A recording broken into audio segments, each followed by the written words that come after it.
Welcome to the Switching Gear podcast that tells the story of 4 apparel brands on their journey to launch rental and resale business models.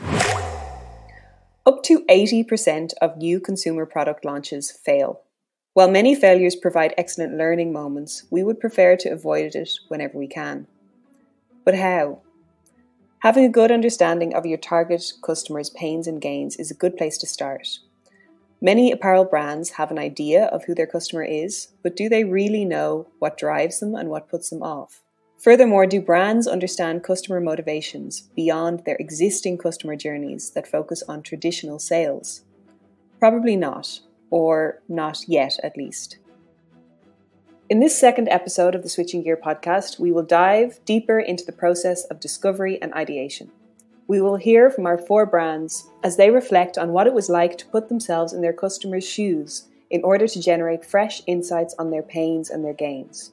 We will also hear how they turned these insights into an initial circular business model concept by going through an intense design sprint. One of the things that we've learned from guiding the 4 brands through this initial research phase is that it's harder than you think to generate high-quality insights. It was a challenge for the brands to really understand what makes a good insight. A good insight is specific, based on observations or data that are relevant to your situation, and they are a summary of several main findings. In our specific case, or in this project, key insights are used to describe the problem space and provide hooks or angles for an ideation session. So while facts and findings are useful, they cannot really feed the creative process with an original hook or angle in the same way that a juicy insight can. So just to give an example, a finding or a fact could be, younger generations increasingly take sustainability into account when making purchasing decisions and are adopting secondhand fashion faster than any other age group. That's a fact. But an insight, on the other hand, would be something like this. Gen Z shoppers buy secondhand because it shows their sustainability values, which provide enhanced status towards their peers. In essence, insights dive deeper into the pains and gains of your customer to uncover their attitude and their underlying why. Another common mistake is to base insights on assumptions instead of actual data. You might think you know your customer, but do you really? And in the fashion industry, it's common that sales figures are the most important form of customer feedback. And as long as sales are good, nobody asks any questions. Actual data about whether customers are actually happy with the product, if it's used as intended, what they like or dislike about it, in the context of their needs and aspirations as individuals, is often undiscovered, and therefore untapped. For Kuyichi, this was a real eye-opener.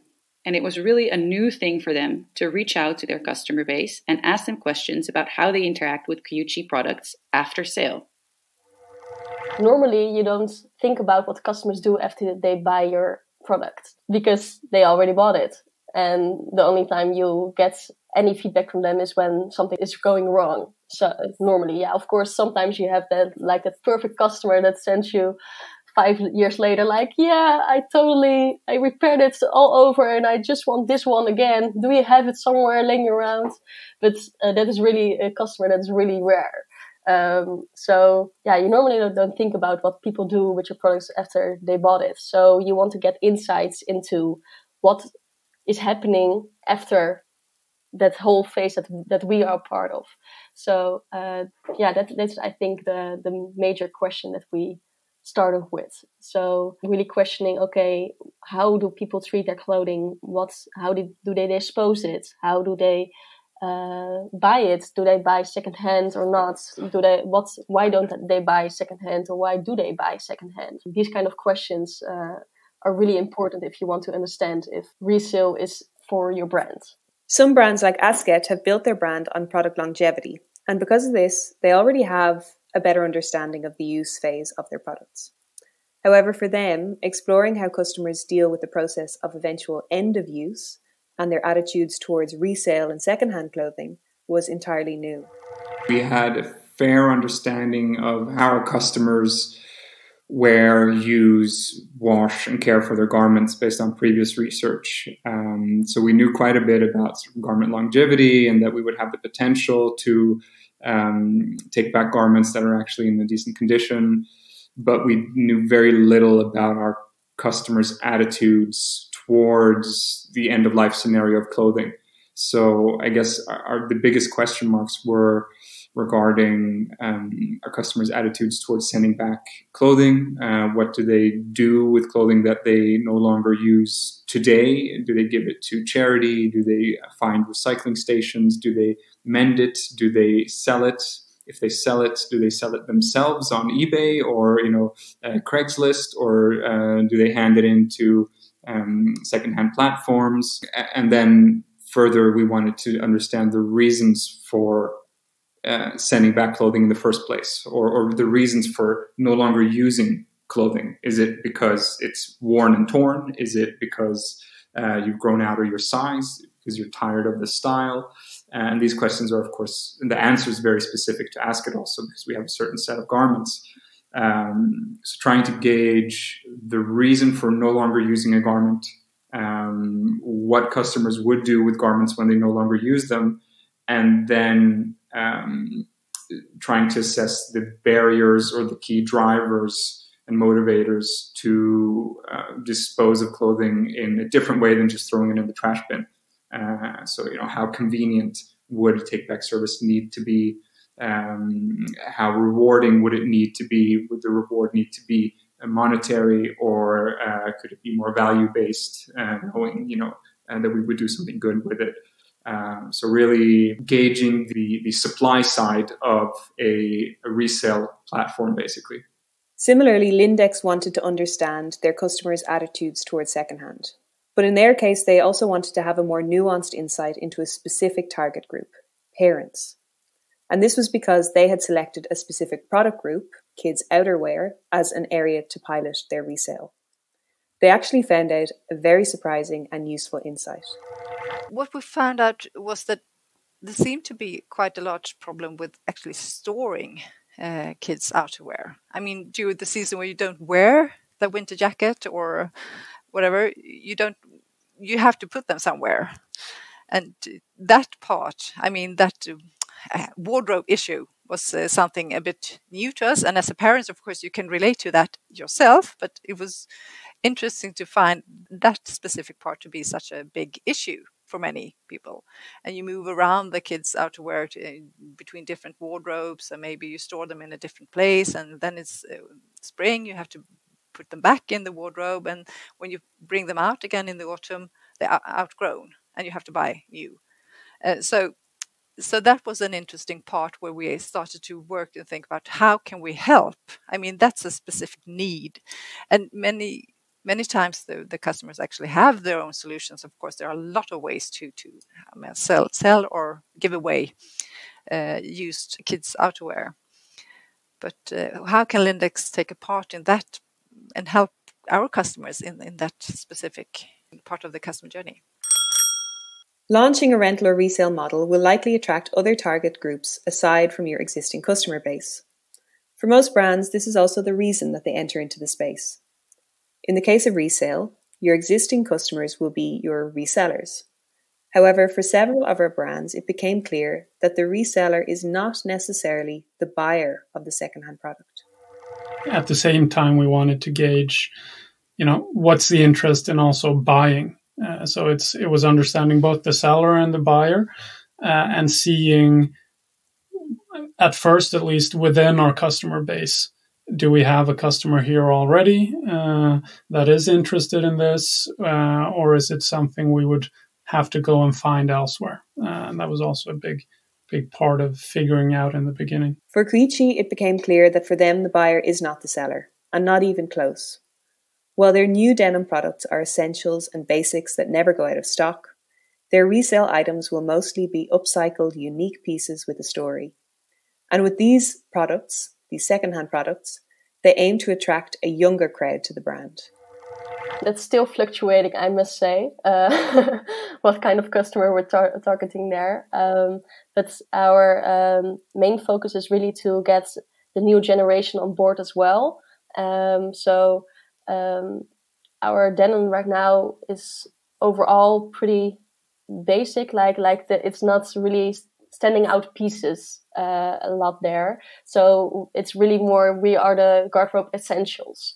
But on top of that, there are a lot of young people, for instance, that are more focused on really that standalone kind of vibe that you have also with vintage pieces that are unique, and that's it's really a collector's item almost. So in that way, that's also a little bit the customer that we're focusing on, that really want to, that one of a kind piece because it has a story to tell. Yeah, I think that is a little bit the customer that we're targeting, and we think that's more a little bit younger group that's more trend influenced, and in that way that we're now not really targeting, because we're now doing never out of stock kind of styles that go over the seasons. Asket also saw it as a reason to explore outside of their existing customer base.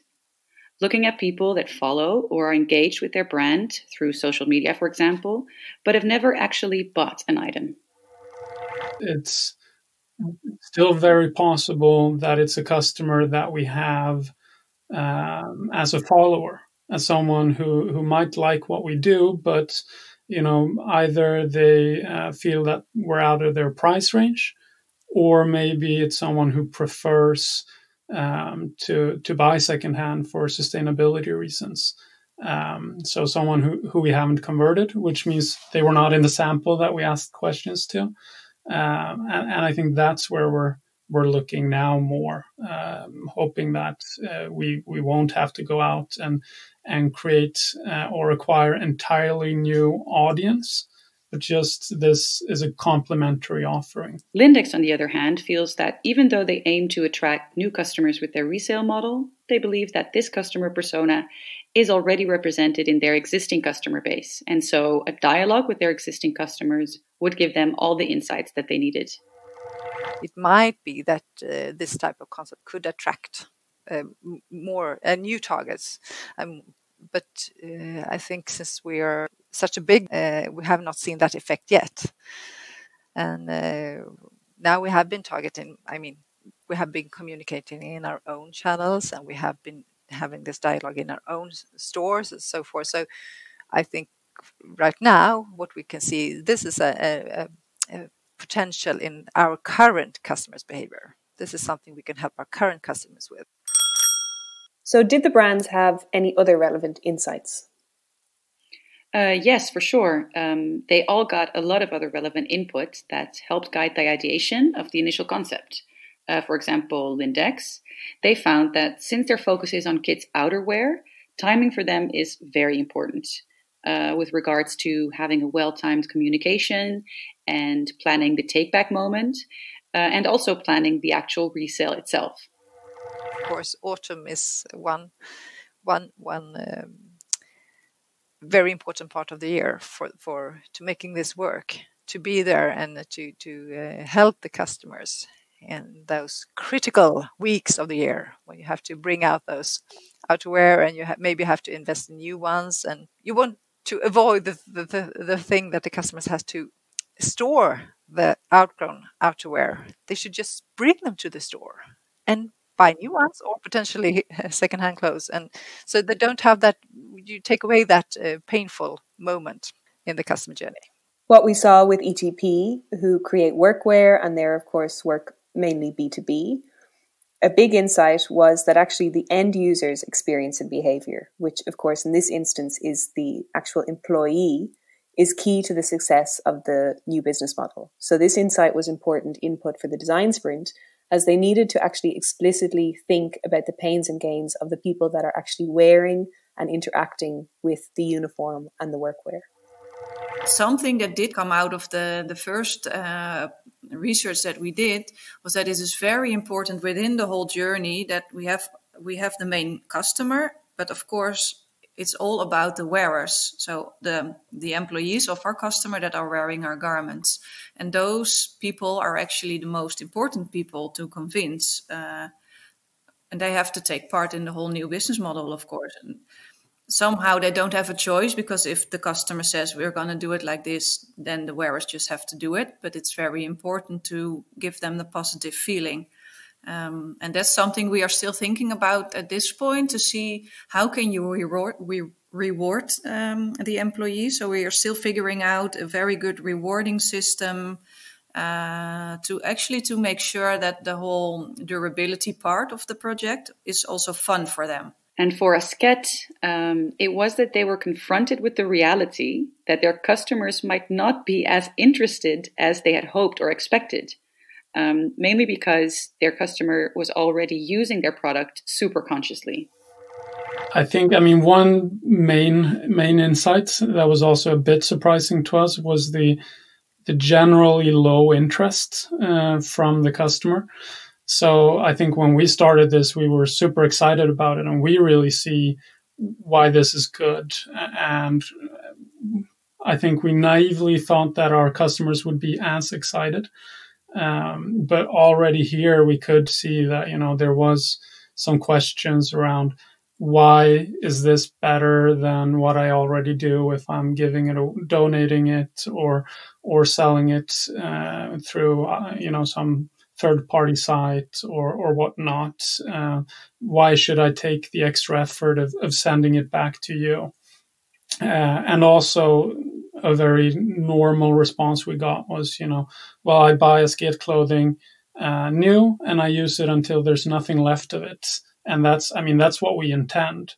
But it's also worth keeping in mind then that for most of the people, like commercial resale or selling them before they would otherwise dispose of them is not very interesting at all. But it's more for catching the few circumstances where maybe for some reason the garment has ended up in the back of your closet, where we saw reasons like, you grow out of a garment, or the garment grows out of you. I don't know. Maybe the product after a while wasn't what they wanted anymore, but it's very rare. So I think that was an insight in itself that, that also took us to switch more towards a trade-in or trade-back program than a pure resale for monetary purposes sort of concept. And meanwhile, the Kuyichi team, they learned that the process of giving back clothing also has a very important emotional aspect to it, and that this is really important to consider when designing the incentive system and all of their messaging around the model. One of the insights that we had was really that it was like secondhand clothing, and passing forward clothing to other people is really something that is more emotional way of working with clothing. So you give it away to somebody else because you know it will give them joy, for instance. Or you buy something because you know that you can give them a new life. So there's really an emotional connection with the clothing there already, because you make an active choice to do it in that way and not do the conventional way of just buying new. So I think that was a really nice insight, that you also have to tap into that emotional side of people to get them on board. Yeah, I think that was one of our biggest insights. Yeah. What we can conclude from all of this is that generating good insights is actually quite an art form. And it's worthwhile for your team to build your skills in this area. Verify your assumptions and dig deep enough to find out the why beneath the why. Then amongst all the findings and interesting data, you might be able to formulate that one key insight, that gem, that will form the basis for a unique concept and campaign that really speaks to what your target group really wants and needs, not what you think they want and need. Going from data or findings to insights is one thing, and can be quite challenging, as we've learned through this process. But how do you get the data in the first place?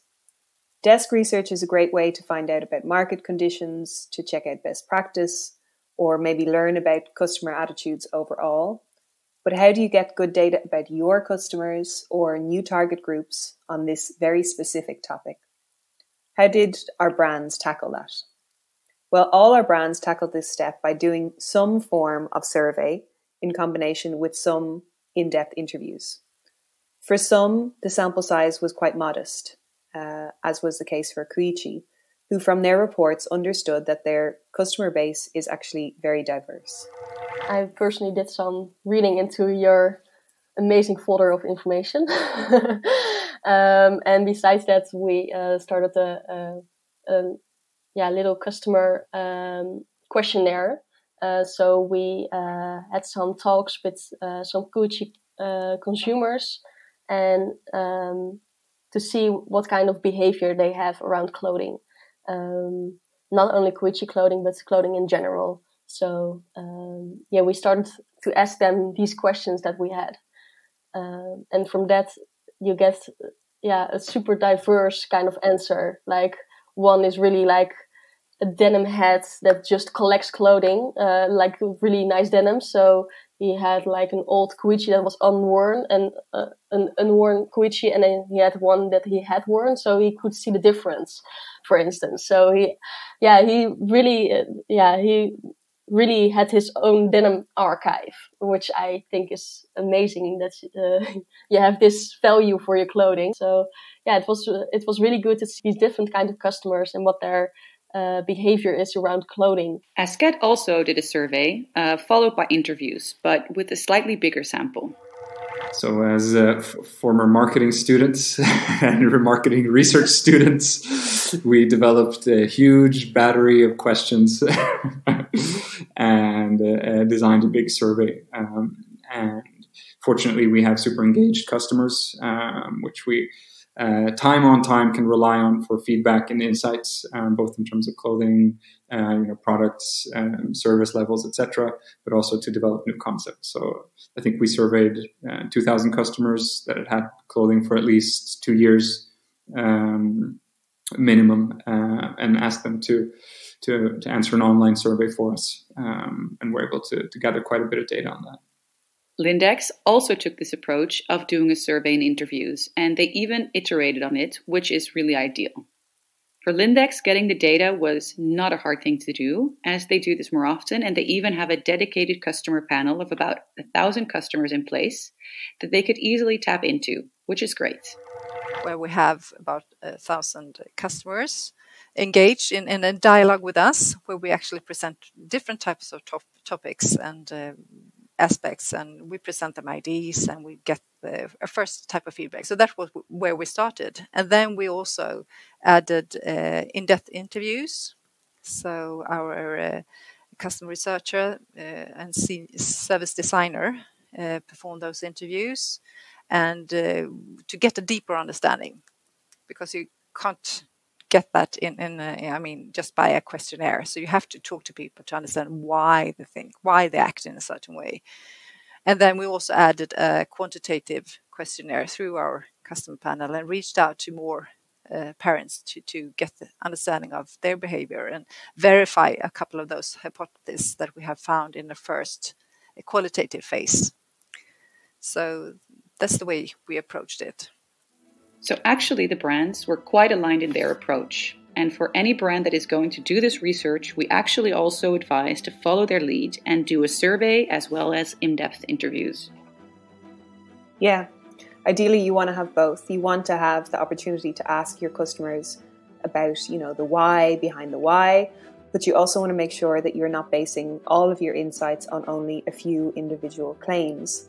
So doing a larger survey is recommended for that. And of course, your data will only be as good as the survey itself and the interview questions in it. So you can find some more guidance on this in our online Circular Toolbox. The next step was to take the insights into the first stages of a design sprint to come up with an initial concept. A design sprint is a process that uses design thinking for validating ideas and solving big challenges through prototyping and testing ideas with customers. The full process involves the steps of mapping, sketching, deciding, prototyping, and testing, and aims to reduce the risk when bringing a new product, service, or a feature to the market. For all of the brands, concept development was not new, but this method or format was. For Lindex, doing this work in this setting, a virtual one, and with external participants from the Switching Gear team, brought a whole new dimension to their concept development process, and it really added something to their existing company approach. I found the concept in part fantastic. I've worked with concept developments, but never used this kind of methods in this way. And I thought that was just a super boost, just creatively and just sharing ideas in this way, and actually how far you can get on a really, really short time. So I found that was like super positive. So I was like, wow, you really need to do this on other type of projects and other parts of workshops. So for me, I think it was an eye-opener and something that we could really benefit from in different areas of our company. So just really want to spread that toolbox to more areas. The great thing was that all the brands also really enjoyed it. Ideation and working creatively is often a high energy process and a step where a lot of the work that's been done up until that moment comes to fruition in the form of a range of ideas and, of course, finally a concrete concept. Even in the face of Corona and having to switch everything online, we made it work and we made it fun. And also, thank God for Miro, which was a virtual tool that we were using, because the additional added benefit of using tools like that is that all the results are automatically and easily digitally captured. Due to Corona, we couldn't meet physical, but still really the energy was really upbeat in these sessions. So you could really feel that we were making something, making a baby almost. Like really, yeah, there was a lot of energy there. So that's what I really, really liked about the design sprint. And also there was this part where we did like these crazy 8 where you just had to came up with anything that came to mind. And I think it's really amazing way to really think out of the box, because things pop up that you haven't thought about earlier, it's really a way to let go of all these things that you already knew and really focus on what kind of new ways of thinking of looking at this I can formulate on this paper. So there was really a really diverse kind of way of thinking about this business model that shows really the possibilities that you have, and from that you can start formalizing it into maybe more realistic ideas, but really still with the juice of these interesting ways of thinking about the subject. I really liked it. I think maybe it was my favorite part this far. Asket was skeptical about the exercises at first. Both founders have completed an MBA, and while they understand very well how innovation processes work, the format of working on creative concept development was not something they've done before in this way, and it was a very pleasant surprise for them. They have even applied this format in their other work since then, so that's probably the best compliment. I think, when we started out early on, I was quite honest and frank about the fact that, I think both Jacob and I are skeptics to some extent when it comes to, after 5 years of business school, to academia, to, theoretical frameworks, to even to workshops potentially, because, we just like to roll up our sleeves and get stuff done. And I think that just the fact that we actually reused some of the workshop formats in our own day-to-day business kind of shows that, or for me at least, I think I've gained a totally different respect for the type of format that you guys have provided in terms of a mix of academic and sort of theoretical and practical. What we observe from going through this concept development process with the brands is that they were really tempted and inclined to converge their thinking at an early stage to a single idea, often based on, existing best practice examples that they know from the market or what they think is perhaps feasible. And you might think that that is effective, but it doesn't actually allow for anything new or original to emerge. And for that to happen, it might sound a little bit cliche, but you need to step outside the box and you need to trust the process. So go along with the exercises. Don't let yourself be constricted by what you think is or isn't possible. And that process of, assessing ideas based on feasibility, etc., all of that will come later. A great way to support this is to invite external people to join you in these exercises. People from outside your organization that have some idea about the topic, but that don't know your brand or the market well enough to let it constrain them. They automatically think outside the box, and it's really a good addition to the process. Also, this concept development process can be uncomfortable. We are not all used to drawing and imagining so much anymore. It might take some time to get into it, and give the team that time. Make sure to throw in some icebreakers at the beginning, for example, and cultivate an open mindset of curiosity and willingness to lean into this discomfort. And remember, in this setting, there is no such thing as a bad idea. As an outcome of the concept development or design sprint, all brands landed on an outline for their new business model concept. All of them still needed work and tweaking and testing, but the core structure was there. Most didn't land on what they had originally thought, which was mainly due to the insight they had gathered in the customer research, but also the expert interviews that they did in the session. For Kuyichi, the core insight they built their concept on was around the altruism or emotional aspect of passing on clothing. It helped shape the concept and customer journey, but of course also the positioning of their model.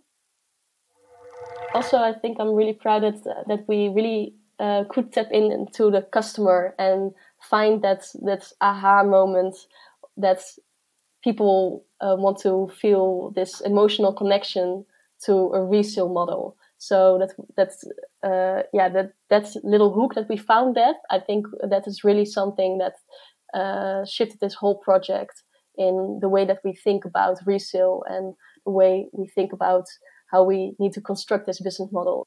For us, it was really important that that altruistic side was involved. So there also has to be a connection between the one that is giving back the jeans and the one that is buying the jeans. So the character was really involved in connecting those two persons by we call it the.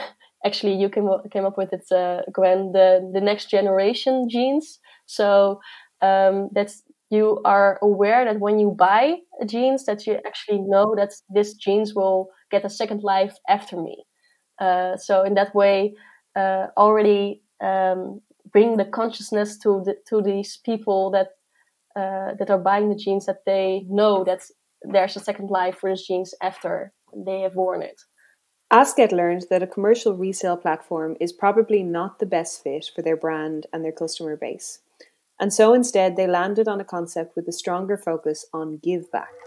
The customer feels, skeptical towards a trade-in program because he or she buys clothing with the ambition to wear it until it's hanging by the threads. Then, that's great. Then we're already kind of doing our job there in the initial, purchase and communication phase with our customers.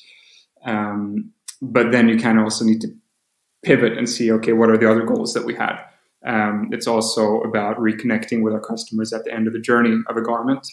And it's about maximizing not just the usage of clothing, but also the resources that went into creating them. And I guess that's when we felt that a take-back or trade-in program rather than a re-commerce platform still made sense. That we feel like, given the current infrastructure in terms of recycling stations or sort of hand-in stations for worn and torn clothing, it's pretty hard to dispose of clothing, even if you've used it, as much as you possibly can in a good way, and that we could actually do it better, that we, with our supply chain, with our knowledge of our fibers, of our clothing, can actually collect, sort, and maximize the value of those sort of bare threads better than any third-party solution out there. For Lindex, lots of good ideas were generated, but due to the circumstances of COVID, they couldn't be as ambitious as they might have wanted for the pilot. So they had to simplify. However, all the ideas are still captured and they're waiting there for their moment to shine. I think the idea that we ended up with in this workshop was a bit more elaborated, what we actually had the possibility to do in the end. So there were very good elements of that idea that is still interesting, but we had to narrow it down and limit ourselves due to time and resources and possibilities. For instance, there was a part with the third party involvement that we have not proceeded with because it was not possible given I mean the circumstances. But of course, that type of work is still, I mean, that type of cooperation is still interesting to review and reflect upon and see what we can do. And we have been continued that discussion, but we couldn't include it in the pilot. But also, I have to stress that even though we had one concept that won in during the workshop, we still have a lot of good ideas in the other ideas that was sketched. So we really want to put them in the backlog if you want to. So we create a backlog with good ideas that we could actually see when and how we can introduce them and in what phase going forward.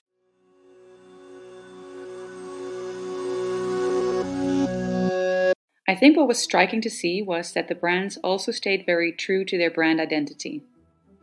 It's not surprising, of course, but it really shows that there is really no one-size-fits-all for any of these models. Everyone will have their own unique recipe, and you need to do the work to create it. Our key takeaways in observing the brands, but also in participating in this design sprint to come up with an initial concept, is that your insights are your gold. The quality of your insights need to be good for original concepts to emerge. Then, in the ideation phase, it's really important to let go. Think creatively and colour outside the lines. Then when choosing a concept that you want to prototype, it's important to take into account at that stage your brand DNA and what fits the values of your company. All of this takes work, but it is well worth the effort, and also, and not to be underestimated, it is a lot of fun. This concludes episode 2 of the Switching Gear podcast. We hope you are able to take away some insights that can help you to get started on your own journey towards the design and launch of a new resale or rental model. In episode 3, we will be reflecting on an exciting step in the process, prototyping your concept. As a wise man once said, it's much easier to get people to open their mouths than to open their wallet. Developing and running prototypes is essential to quickly and cheaply gather data and insights and reveal any problems with your current concept design. But there is a fine art to good prototype design, as we will explain in the next episode. So join us next time, where we'll hear from our brands as they bravely put their ideas to the test. The Switching Gear podcast was made possible thanks to the generous support of the Loudest Foundation. The podcast is part of the Circular Toolbox for apparel brands. If you are interested in developing and launching a resale or rental model of your own, the Toolbox will guide you, step by step, through the same innovation process the brands in this podcast have gone through, including all the workshop materials you'll need and a wealth of tips and tricks to support you on your journey. Go to thecirculartoolbox.com to learn more.